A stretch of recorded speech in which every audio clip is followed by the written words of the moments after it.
ఇక్కడికి వచ్చినటువంటి మీడియా సోదరులకు అదే విధంగా విద్యార్థులకు మరి వచ్చినటువంటి అనుబంధ సంఘాల నాయకులకు యూత్ కు అదే విధంగా వైఎస్ఆర్సీపీ మాజీ శాసనసభ్యులందరికీ కూడా పేరు పేరున ప్రత్యేకంగా ధన్యవాదాలు తెలుపుకుంటున్నాను.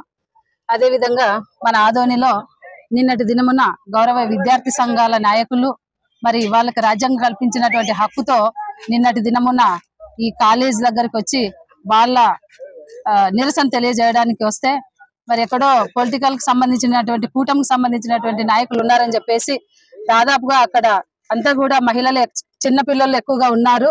అదే విధంగా మరి వాళ్ళందరినీ ఆపేసి దాదాపుగా ఇక్కడ వీళ్ళు దాదాపుగా 11:30 పైన అయింది అనుకుంటా నిన్న.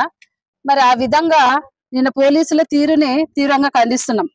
ఎందుకంటే ఒక టీచర్ ఆవేదన, మరి టీచర్స్ వాళ్ళంతా కూడా క్లియర్ గా చెప్పినారు. అంటే మాకు మెడికల్ కాలేజ్ మా హక్కు, ఇది మా పిల్లల భవిష్యత్తు అన్నట్టుగా చెప్పారు. మరి టీచర్స్ ని ఫొటోస్ తీస్తూ వీడియోస్ తీస్తూ క్రిమినల్ కేసులు పెడతామని అదే విధంగా బెదిరించి అంటే బెదిరించడం పోలీసుకి ఎంతవరకు సమంజసం అని తెలియజేస్తున్నా. అదే విధంగా నిన్నటి దినమున్న పోలీసులు ఒకవేళ వాళ్ళ సెక్యూరిటీ ఇవ్వాల్సి వస్తే మహిళా కానిస్టేబుల్ చూస్తే ఒక్కరు లేరు. అంటే మహిళా కానిస్టేబుల్స్ లేరు. మరి విద్యార్థుల మీద విద్యార్థులను కొడతారు.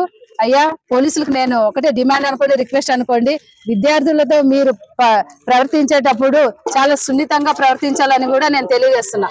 ఎందుకంటే ఈ రోజు పిల్లలే రేపటి భవిష్యత్తులో మనకు ఆస్తులు. మరి అలాంటి గౌరవ విద్యార్థులంతా కూడా ఈ మెడికల్ కాలేజ్ మా ఆస్తి మా హక్కు అనే నినాదంతో వస్తే వాళ్ళందరినీ కూడా ఏ విధంగా చూసినా ఆదోని ప్రజలంతా చూసి మరి చాలా విచారణ వ్యక్తం చేసినారని కూడా తెలియజేస్తున్నారు. అదే విధంగా విద్యార్థి సంఘాల మీద నాయకుల మీద దాదాపుగా 9 మంది మీద కేసు. అంటే విద్యార్థుల వాళ్ళు ఉగ్రవాదుల నేను క్వశ్చన్ చేస్తున్నా. వాళ్ళు దేనికి వచ్చినారు? వాళ్ళు హక్కును కోల్పోతున్నాము, మనం కాపాడుకోవాల్సిన బాధ్యత ఒక యూత్ గా మాకు హక్కు ఉందని చెప్పే ఉద్దేశంతో వాళ్ళు రావడం జరిగింది.